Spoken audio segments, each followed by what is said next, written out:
안녕하세요. 책방 차차 달콤 엘리입니다. 대학 시절 한창 추운 날 친구와 신촌에 놀러 갔습니다. 그때는 아무리 추워도 멋을 포기할 수 없는 나이잖아요. 그래서 추울 땐 춥게, 더울 때는 덥게 입던 시절이었죠.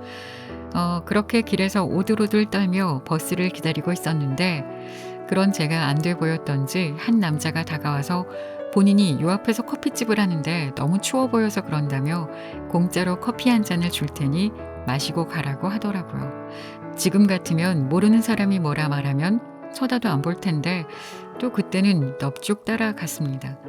그렇게 공짜 커피를 맛나게 마시고 몸을 좀 녹이는 동안 이런저런 이야기를 하다가 제가 연극영화과 학생이다라고 이야기를 하자 그 커피집 사장님이 아 그러냐 마침 내가 아는 형님이 영화사를 하고 계시고 곧 들어갈 영화를 준비 중이라면서 연락처를 주면 소개를 해주겠다라는 거죠. 여기까지 이야기를 들으시면 여러분은 어떻게 생각하시겠어요? 아 사기꾼이야 라거나 그 남자가 관심 있어서 그랬던 게 아닐까? 대부분 그렇게 생각하시지 않을까요? 그런데 결론적으로 이야기를 하자면 사기꾼도 아니었고 저한테 관심이 있어서 그런 것도 아니었습니다. 진짜로 저를 소개를 해줬고 저는 학교를 휴학하고 일을 시작하게 되었으니까 말이죠. 처음 길에서 커피집 사장님을 만났을 때도 커피집에서 이야기를 나누면서도 또 그 선배분을 소개받아서 만났을 때도 일을 정말로 시작할 때까지 참 여러 번 의심하고 이상했지만 결국에는 아무런 문제가 없었고 정말 제가 원하던 일을 다른 사람들보다 빠르게 힘들이지 않고 시작할 수 있었습니다. 한참 시간이 지난 지금 생각하면 너무 이상하고 말이 안 되는 것 같지만 살다 보면 좋은 쪽으로든 안 좋은 쪽으로든 우리가 생각했던 대로 흐르지 않는 경우도 분명 있는 것 같습니다.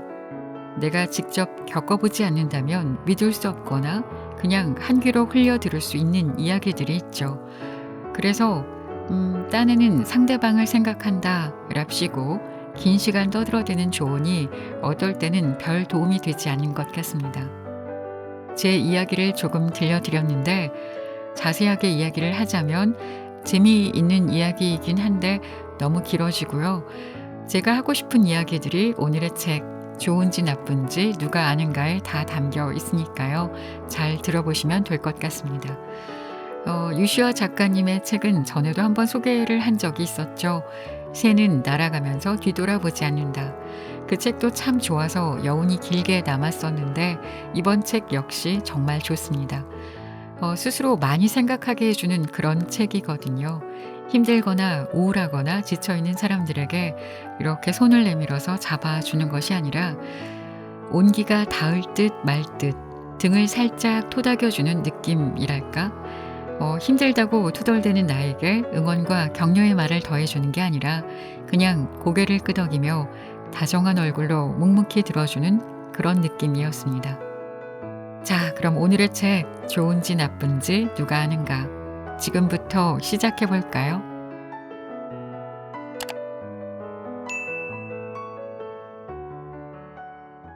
새는 날아서 어디로 가게 될지 몰라도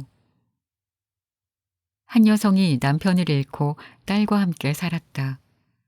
딸은 성년이 되었지만 아직 직장을 구하지 못했고 그녀 자신도 건강이 좋지 않아 일을 할 수 없는 상황이어서 소유한 물건들을 하나씩 팔아 생계를 이어나갔다. 마침내는 가장 소중히 여기는 남편 집안 대대로 물려내려온 사파이어 보석 박힌 금목걸이마저 팔지 않으면 안 되었다. 여성은 딸에게 목걸이를 주며 그 도시에서 가장 뛰어난 어느 보석상에게 가서 팔아오라고 일렀다. 딸이 목걸이를 가져가 보여주자 그 보석상은 세밀히 감정한 후 그것을 팔려는 이유를 물었다. 처녀가 어려운 가정 사정을 이야기하자 그는 말했다. 지금은 금값이 내려갔으니 팔지 않는 것이 좋다. 나중에 팔면 더 이익이다. 그런 다음 보석상은 처녀에게 약간의 돈을 빌려주며 당분간 그 돈으로 생활하라고 일렀다. 그리고 가능하면 내일부터 보석 가게에 출근해 자신의 일을 도와달라고 부탁했다. 그러면 어느 정도 생계를 해결할 수 있을 것이라고. 그래서 처녀는 보석 가게에서 일하게 되었다. 그녀에게 맡겨진 임무는 보석 감정을 보조하는 일이었다. 그녀는 뜻밖에도 그 일이 자신의 적성에 맞는다는 것을 발견했으며 빠른 속도로 일을 배워 얼마 안 가서 훌륭한 보석 감정가가 되었다. 그녀의 실력과 정직성이 소문나 금이나 보석 감정이 필요한 사람들이 멀리서도 그녀를 찾아왔다. 그런 그녀를 바라보는 보석상의 얼굴에 흐뭇한 미소가 떠나지 않았다. 하루는 보석상이 처녀에게 말했다. 알다시피 지금 금값이 많이 올랐으니 어머니에게 말해서 그 사파이어 금목걸이를 가져오라. 지금이 그것을 팔 적기이다. 그녀는 집으로 가서 어머니에게 목걸이를 달라고 말했다. 그리고 보석상에게 가져가기 전에 이번에는 자신이 직접 그것을 감정했다. 그런데 그 금목걸이는 순금이 아니라 도금한 것이었다. 가운데에 박힌 사파이어 보석도 미세하게 균열이 간 저급한 등급에 불과했다. 이튿날 보석상이 왜 목걸이를 가져오지 않았느냐고 묻자 처녀는 말했다. 굳이 가져올 필요가 없었어요. 배운 대로 감정해보니 전혀 값어치 없는 목걸이라는 걸 한눈에 알 수 있었어요. 그러면서 그녀는 보석상에게 목걸이의 품질을 처음부터 분명히 알았을 텐데 왜 진작 말해주지 않았느냐고 물었다. 보석상이 미소 지으며 말했다. 만약 내가 그때 말해줬다면 내 말을 믿었겠느냐. 아마도 너와 네 어머니의 절박한 상황을 이용해 내가 값을 덜 쳐주려 한다고 의심했을 것이다. 혹은 헛된 희망을 품고 더 좋은 값에 목걸이를 팔려고 보석상들을 돌아다니거나 절망해서 살아갈 의지를 잃었을 것이다.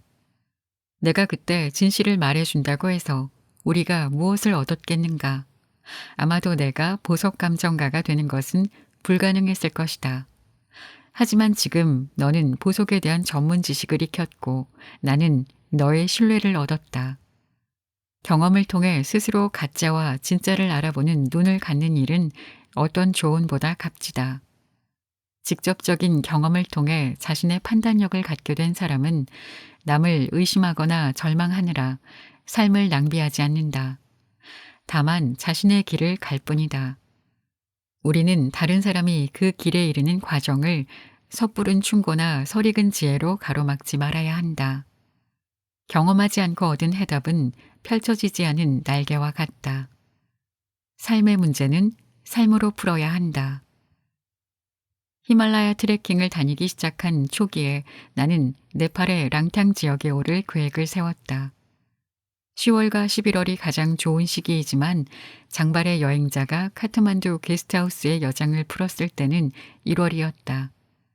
마침 그곳에서 등반 전문가인 네팔인 친구를 만나 내 트레킹 일정을 설명했다.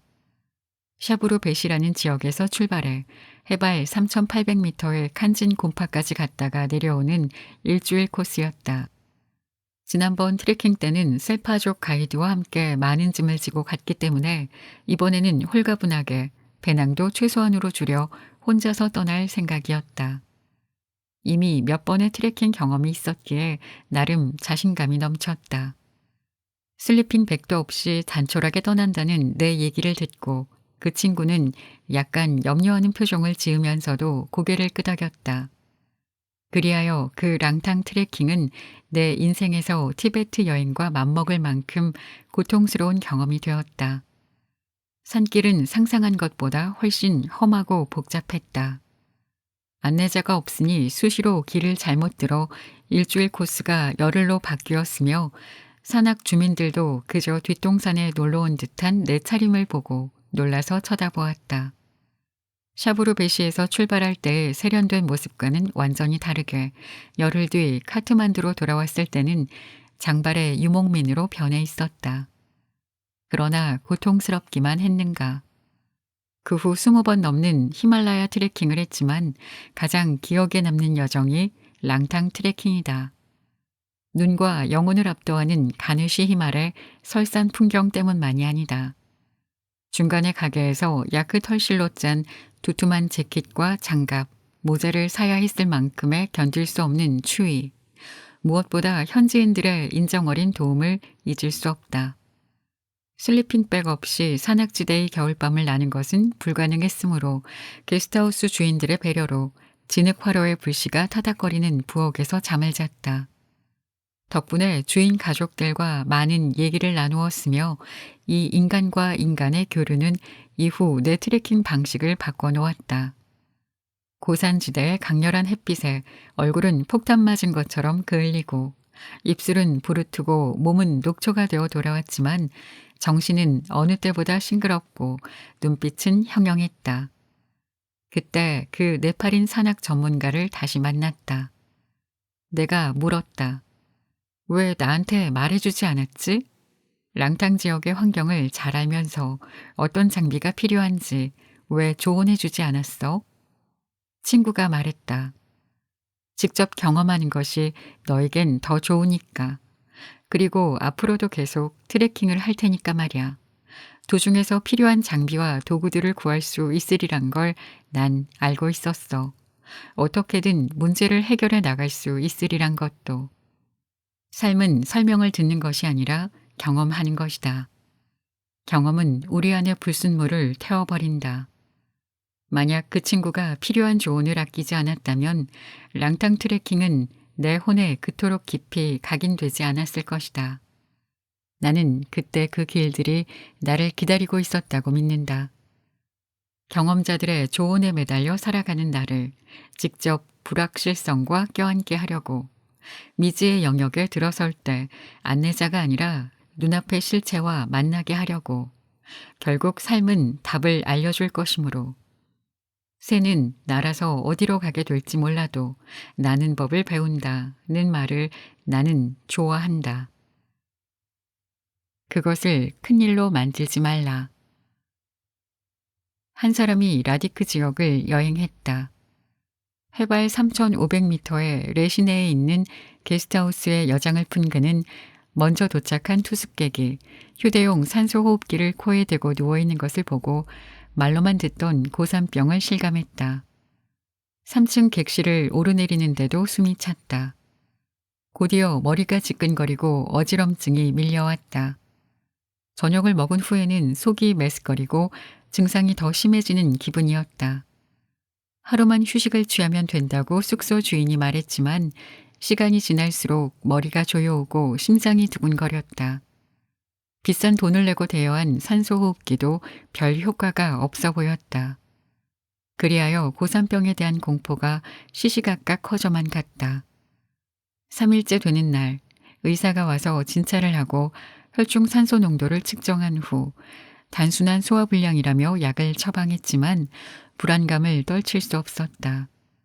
결국 일주일 동안의 정해진 여정을 게스트하우스 방 안에 누워서 다 보낸 후 비행기를 타고 낮은 지대로 내려와야만 했다. 나중에야 다른 여행자들로부터 그 정도는 고산지대에서 누구나 겪는 사소한 증상이라는 말을 듣고 스스로 문제를 키운 자신의 어리석음을 깨달았다고 그는 나에게 고백했다. 외부 상황에 대한 지나친 해석으로 내면의 전투에 시간과 에너지를 쏟는 일은 인간 심리의 흔한 측면이다. 만약 누군가가 당신에게 눈을 감고 앉아있을 때 노란 앵무새를 생각하지 말라 라고 말한다면 당신은 눈을 감자마자 노란 앵무새를 떠올릴 것이다. 그 생각은 차츰 강박적이 되어 밥을 먹을 때나 일을 할 때나 심지어 꿈속에서도 노란 앵무새가 나타날 것이다. 그 새를 괴물로 만드는 것은 당신 자신이다. 남인도 첸나이에 처음 갔을 때의 일이다. 자정 넘은 시각에 도착해 숙소를 향해 가는데 12월인데도 폭우가 쏟아져서 앞이 보이지 않을 정도였다. 천 하나로 가림막을 한 오토릭시 안으로 사정없이 비가 들이쳐 100m도 못 가서 속옷까지 흠뻑 젖고 배낭은 물에 빠뜨린 꼴이 되었다. 짧은 시간에 그토록 많은 비를 맞은 것은 처음이었다. 바퀴까지 물에 잠긴 오토릭샤가 늪인지 웅덩이인지 모를 곳을 종횡무진으로 달리니 사방의 비를 다 맞는 기분이었다. 어쩌다 보이는 물체가 소인지 사람인지 분간하기도 어려웠다. 쇠창살을 꽉 움켜쥔 내 두려움을 느꼈는지 늙은 릭샤 운전수가 어깨너머로 말했다. Nothing special. 큰일이 아니니 걱정하지 말라는 것이었다. 그 한마디 말이 부정적인 상상으로 내면의 전투를 벌이는 내 마음을 한순간에 바꿔놓았다. 나는 여행자 아닌가? 아열대 나라가 아니면 어디서 이런 비를 맞아보겠는가? 하는 생각이 퍼뜩 들었다. 그날 밤 젖은 옷과 배낭 속 물건들을 게스트하우스 방 안에 가득 늘어놓고 잠이 들었다. 아침에 일어나 창문을 여니 날이 활짝 개어있고 싱그런 바나나를 가득 실은 수레가 지나가고 있었다. 강박적인 생각을 내려놓을 때 마음과 가슴이 열린다. 우리는 영원하지 않은 문제들에 너무 쉽게 큰 힘을 부여하고 그것과 싸우느라 삶의 아름다움에 애정을 가질 여유가 없다. 단지 하나의 사건일 뿐인데도 마음은 그 하나를 전체로 만든다. 삶에서 겪는 문제 대부분이 그런 식으로 괴물이 되어 우리를 더 중요한 것에서 멀어지게 한다. 영적인 삶의 정의는 가슴을 여는 것 혹은 받아들임이 전부일지도 모른다. 얼마 전 한국에 온 인도인 친구와 차를 마시다가 그의 삼촌 파닥 씨의 소식을 듣게 되었다. 나도 만난 적 있는 그 삼촌이 얼마 전 급성 빈혈에 걸려 수혈이 필요했다. 혈액형이 희귀해 애를 먹긴 했으나 다행히 늦기 전에 기증자를 찾아 수혈에 성공했고 파닥 씨는 건강을 회복해 정상 생활로 돌아갈 수 있었다. 하지만 한 달 뒤 새로운 문제가 발생했다. 정통 힌두교도인 파닥 씨는 한 가지 의심에 사로잡혔다. 자신에게 혈액을 기증한 사람이 누구일까? 자기처럼 신분이 높은 계급일까? 아니면 하층민일까? 만약에 불가촉 천민이면 어떻게 하지? 혹시라도 무슬림이거나 범죄자라면? 자기 몸 안에 수혈된 낯선 피에 대한 의혹이 점점 커진 나머지 심장이 빨라지고 식은땀이 났다. 파닥 씨는 기증받은 혈액에 아무 이상이 없다는 의사의 말도 믿지 않았으며 결국에는 심한 신경쇠약증에 걸렸다. 정신과 치료까지 받게 된 그는 자신의 비정상적인 심박수와 불안증과 피로감이 정체 모를 혈액 기증자의 DNA와 헤모글로빈에서 비롯된 것이라고 확신했다. 화가 난 그는 관공서마다 전화를 걸어 낮은 카스트의 혈액을 높은 신분의 사람에게 수혈하는 것을 금지하는 법률을 제정하라고 촉구했다. 일상생활을 제대로 할 수 없게 된 것은 당연한 일이었다. 절박했던 급성 빈혈에서 살아난 기쁨은 사라지고 그가 문제를 확대시킴으로써 세상은 메아리처럼 그에게 더 많은 문제를 안겨주었다. 결국 뛰어난 문제 발견자인 그는 자신에게 다시금 주어진 새 삶의 기회를 놓치고 말았다. 이런 아름다운 우화가 있다. 숲에서 진박새가 야생 비둘기에게 말했다. 눈송이 하나의 무게가 얼마인지 알아? 야생 비둘기가 말했다. 무게가 거의 없어. 진박새가 말했다. 그럼 내가 믿기 어려운 이야기를 하나 해주지. 내가 전나무 둥치 바로 옆가지에 앉아 있었는데 눈이 내리기 시작했어. 많이 오는 것도 아니고 심한 눈보라도 아니었어. 전혀 격렬하지도 않고 마치 꿈속처럼 내렸어. 나는 달리 할 일이 없었기 때문에 내가 앉은 가지 위에 내려앉는 눈송이들의 숫자를 세었어. 정확하게 374만 1952개였어. 네 말대로라면 무게가 거의 없는 그 다음 번째 눈송이가 내려앉는 순간 나뭇가지가 부러졌어. 지금 내 마음에 얼마나 많은 생각의 눈송이들이 소리 없이 쌓이고 있는가. 생각만큼 우리를 무너뜨리는 것은 없다. 마음은 한 개의 해답을 찾으면 금방 1000개의 문제를 만들어낸다. 그런 의미에서 우리 모두는 뛰어난 상상력을 가진 작가이다. 마음이 자기와 전쟁을 벌이지 않을 때 완전히 다른 세상을 경험한다. 말기암 진단을 받은 한 여성이 충격을 받고 심한 슬픔과 분노에 사로잡혔다. 그녀를 위로하기 위해 방문한 영적 스승에게 조언을 청하자 스승이 말한다. 그것을 그렇게 큰 일로 만들지 말아요. 암에 걸린 것은 불행한 사건이지만 그것을 스스로 더 크게 확대시켜 자신을 괴롭히지 말라는 것이다. 평소 수행을 해오던 그녀는 그 조언의 의미를 이해하고 차츰 마음의 평정을 되찾는다. 그리고 암은 자신의 일부일 뿐 전부가 아님을 깨닫고 주위에서 놀랄 정도로 과거보다 더 활동적인 삶을 살아간다. 암에 대한 생각을 내려놓자 두려움과 싸우던 에너지가 생명력으로 바뀌어 스스로를 치유하기 시작한 것이다. 문제와 화해하고 받아들일 때 그 문제는 작아지고 우리는 커진다. 실제로 우리 자신은 문제보다 더 큰 존재이다. 행복한 일이든 불행한 일이든 이것을 마음에 새겨야 할 것이다. 그것을 그렇게 큰 일로 만들지 말라. 물론 이런 조언은 함부로 흉내내선 안 된다. 만약 큰 성공으로 행복해하거나 불의의 상실로 고통받거나 병원 침대에 누워있는 이에게 그것을 그렇게 큰일로 만들지 말라고 조언했다간 당신은 당장 쫓겨나거나 절교를 당할 가능성이 높다. 그 조언은 다른 사람이 아니라 자기 자신에게 적용할 때 의미가 있다. 인생 만트라. 전에 알던 한 여성은 음식을 먹기 전에 맛있어져라, 맛있어져라 하고 주문을 외웠다. 맛을 변화시키는 특별한 마살라를 뿌리듯 잠옷 진지에서 보는 사람을 미소 짓게 만들었다. 집에서 음식을 만들 때도 그 주문을 웬다고 했다. 그렇게 한다고 맛없는 음식이 정말로 맛있어지겠어? 하고 묻자 그럼요, 이건 강력한 만트라예요 하고 말했다. 어느새 나까지 전염이 되어 고구마를 삶으면서도 호박 고구마가 되라, 호박 고구마가 되라 하고 주문을 외게 되었다. 그러면 평범한 고구마가 황금색 고구마로 변신하는 기분이 든다.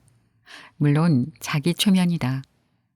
하지만 맛은 본래 음식 자체에 있는 것이 아니라 우리의 뇌 속에 있다고 하지 않는가. 예를 들어 꿀 자체에는 원래 단맛이 없는데 우리의 뇌가 그것을 달게 느끼도록 진화했다는 것이다. 일종의 생존 전략이다. 따라서 자기 최면은 맛의 결정적 요소이다. 뉴질랜드로 이민 가는 바람에 지금은 만날 수 없게 되었지만 그녀가 그곳 북섬 어딘가에서 낯선 요리를 앞에 놓고 이앗 맛있어져라 하고 마법의 주문을 거는 모습이 어렵지 않게 그려진다. 그 주문이 오락처럼 반짝이며 그녀와 음식을 감미롭게 감싸는 것도. 산스크리트어에서 만트라의 만은 마음을 의미하고 트라는 도구이다. 문자 그대로 번역하면 마음 도구이다. 특정한 음절이나 단어, 문장을 반복하면 강력한 파동이 생겨 마음이 초능력에 가까운 힘을 갖게 된다는 것이 만트라 원리이다. 10년 전 나의 폴란드인 친구 레나타에게 한꺼번에 많은 변화가 밀려왔다. 동료 교수들의 시샘과 적대감을 못 이겨 재직하던 대학을 떠나야만 했으며 선천적인 심장병이 악화되어 정밀 검사를 받아야 했다. 그리고 더 늦기 전에 헝클어진 인생을 바로잡기 위해 중요한 결정을 내리지 않으면 안 되었다. 그때마다 그녀는 마음속으로 말했다. 뱅제 도브제. 폴란드어로 결국에는 다 잘 될 거야 라는 뜻이다. 인생의 전환기마다 그녀를 붙잡아 준 것이 그 만트라였다. 그리고 실제로도 그렇게 되었다. 강의의 범위를 넓혀 다른 대학에서 가르치게 되었으며 병원의 진단 결과도 염려한 것만큼 나쁘지 않았다. 마음의 결단을 내린 덕분에 그때까지 펼치지 못한 새로운 삶을 시작할 수 있었다. 어느 명상센터의 벽에 붙어 있던 신이 쉼표를 넣은 곳에 마침표를 찍지 말라는 말을 실천한 것이다. 오래전 인도의 명상센터에 있을 때 나 역시 같은 경험을 했다. 그 무렵 나는 불안과 광기를 주체하지 못하고 명상 수련 도중 뛰쳐나가 반나체로 돌아다니거나 30시간 넘는 기차를 타고 대륙 끝까지 갔다가 또다시 30시간 넘게 걸려 돌아오기도 했다. 제대로 먹지 못해 몸은 마를 대로 마르고 정신이 아슬아슬하게 경계를 넘나들었다. 그럴 때마다 그곳에서 알게 된 친구가 내게 말했다. 다 괜찮아. 마음을 내려놓아도 돼. 기차에서 내려 홀령 같은 몸과 마음으로 찾아갔을 때도 친구는 근처 식당으로 데려가 음식을 떠먹여주며 말했다. 괜찮아. 다 내려놓아도 돼. 배가 고파서가 아니라 영혼이 허기져서 다 괜찮다는 그 말을 듣기 위해 그녀를 찾아갔는지도 모른다. 지나고 나면 아무것도 아닌 일들에 마음이 풍랑을 일으키고 있음을 그 말이 일깨워 주었다. 그리고 그 만트라는 그녀의 삶에서 녹아 우러난 것이었다. 그녀는 잘못된 결혼의 고통으로 열차에서 뛰어내려 자살을 시도한 적이 있으며 사랑하는 아이도 잃고 숱한 몸부림의 급류를 거친 끝에 다 괜찮아의 바다에 이른 것이다. 지금도 그 명상센터를 떠올리면 전 세계에서 온 수많은 구도자들 가운데 평온하게 빛나는 그녀의 얼굴이 보인다. 탑에 갇힌 동화 속 주인공을 해방시켜주는 마법의 단어를 그녀는 발견한 것이다. 자각하지 못해도 누구나 자신만의 만트라가 있어서 그것이 파동을 일으켜 홀로그램을 만들며 그 홀로그램 속에서 우리는 삶을 만들어 나간다. 무의식 중에 어떤 단어와 문장을 습관적으로 반복한다면 당신은 만트라 명상을 실천하고 있는 것이다. 콜카타에서 만난 젊은 여행자는 문장마다 끔찍한이라는 단어를 사용했다. 방문한 장소들에서 연이어 끔찍한 사건을 겪은 듯했다. 끔찍한 야간 열차를 탔고 끔찍한 여인숙에 묵었으며 끔찍한 맛의 라시를 마셨다. 심지어 끔찍한 소똥을 밟고 힌두 사원에서 끔찍한 모습의 신과 대면하기까지 했다. 자신의 경험을 강조하기 위해 계속 끔찍한 표정을 지어 보였다. 다음 날 노천 찻집에서 떨떠름한 입맛으로 짜이를 마시는 그를 보았다. 그와 세상 사이에는 큰 벽이 가로놓여 있었다. 그의 여행이 그런 식으로 막을 내리지 않기를 나는 기원했다.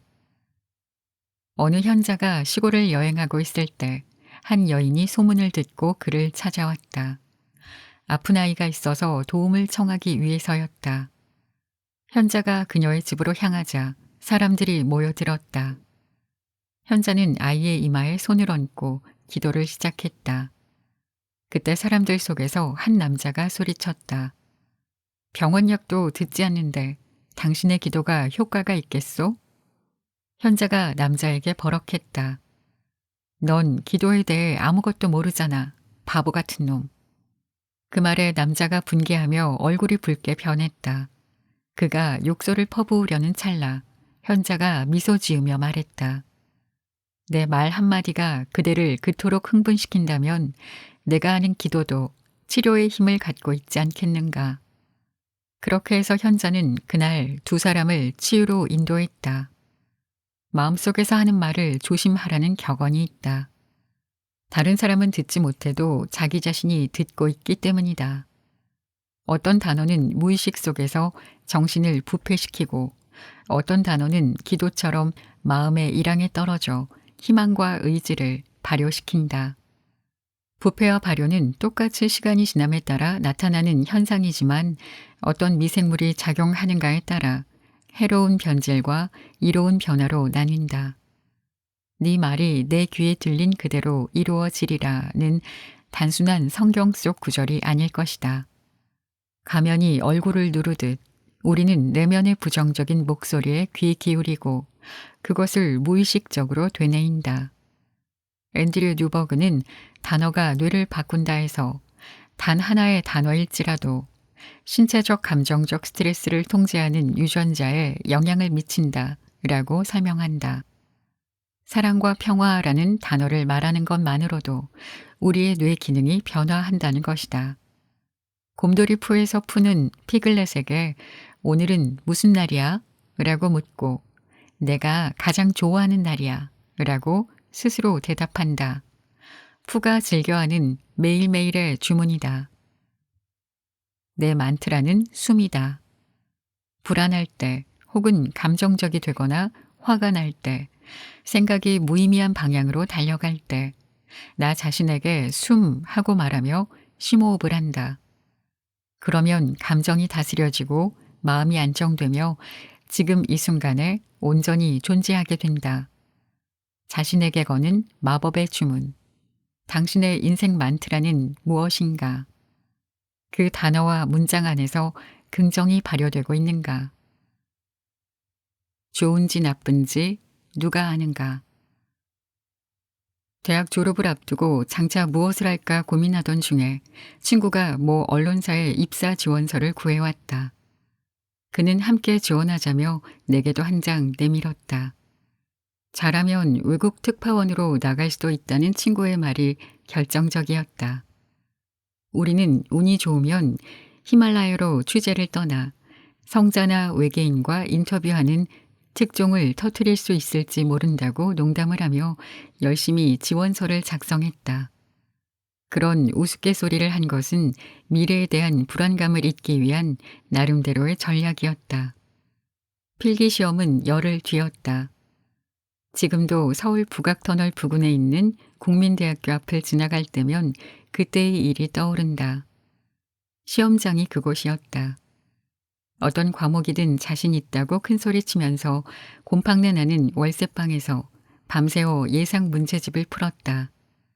드디어 시험일인 일요일. 설레는 가슴을 안고 아침 일찍 시험장에 도착했다. 그런데 학교가 이상하리 많지 고요했다. 시험 장소를 가리키는 화살표 방향을 따라 강의실로 가니 텅 비어 있었다. 정문으로 다시 가서 물었더니 수희 아저씨가 이상한 눈으로 존내논처럼 생긴 장발의 청년을 쳐다보며 시험은 오늘이 아니라 어제였다고 했다. 날짜를 착각한 것이다. 망연자실 서 있다가 수희 아저씨의 눈초리가 하도 강렬해 학교 앞 골짜기에 있는 국밥집으로 가서 아침부터 혼자 술을 마셨다. 사회에 편입될 수 없는 천형을 받은 자신을 한탄하며 인생이 첫 구간부터 막혔다는 불길한 생각을 지울 수 없었다. 그날 정릉에서 종로까지 비틀거리며 걸어와 조계사 법당에서 여자인지 남자인지 모르게 긴 머리로 가리고서 부처님께 절하는 척 엎드려 잠이 들며 나는 생각했다. 이것은 다른 인생을 살라는 하나의 계시라고. 세상 속에서 살되 세상에 소속되지는 말자고. 그렇게 시험 날짜를 착각해 외계인과의 인터뷰는 물거품이 되었지만 훗날 히말라야 여행은 농담처럼 현실이 되었다. 만약 우리가 전체 그림을 볼 수 있다면, 전체 이야기를 안다면 지금의 막힌 길이 언젠가는 선물이 되어 돌아오리라는 것을 알게 될까. 그것이 삶의 비밀이라는 것을. 우리의 가슴을 뛰게 하는 것은 지나간 길이 아니라 지금 다가오는 길이다. 한 남자가 큰 회사의 사원직에 지원했다. 면접관이 그에게 사무실 바닥을 청소해 보라고 했다. 그의 청소하는 태도를 만족스럽게 지켜본 면접관이 말했다. 당신을 채용하겠소. 고용 계약서와 근무 조건 등 세부 사항을 보내줄 테니 당신의 이메일 주소를 주시오. 남자가 말했다. 저는 컴퓨터도 없고 이메일도 없습니다. 그러자 면접관이 말했다. 이메일이 없다면 당신은 존재하지 않는 것이나 마찬가지요. 미안하지만 우리 회사는 존재하지 않는 사람을 고용할 순 없소. 남자는 희망을 잃고 그곳을 떠났다. 무엇을 해야 할지 알 수 없었다.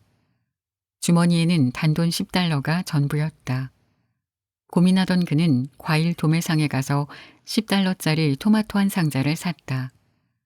그리고 집집마다 다니며 그 토마토를 팔았다. 2시간도 안 돼 그는 전 재산을 2배로 만드는 데 성공했다. 같은 날 그 일을 3차례 반복한 결과 80달러를 주머니에 넣고 집에 돌아갈 수 있었다. 이런 식으로 살아갈 수 있다는 것을 깨달은 남자는 아침 일찍부터 밤늦게까지 날마다 토마토를 팔았다. 매일 그의 재산은 2배 혹은 3배 늘었다. 얼마 후에는 수레를 사고 또 얼마 후에는 트럭을 샀다. 곧이어 여러 대의 배달 트럭을 구입했다. 5년 후 이 남자는 매우 큰 규모의 식품 도매업체 사장이 되었다. 성공한 남자는 가족의 미래를 위해 보험을 들기로 결정했다. 상담을 마칠 무렵 보험사 직원이 그의 이메일 주소를 물었다. 그러자 남자는 대답했다. 나는 이메일이 없소. 보험사 직원이 놀라며 말했다. 이메일도 없는데 이렇게까지 성공하셨군요.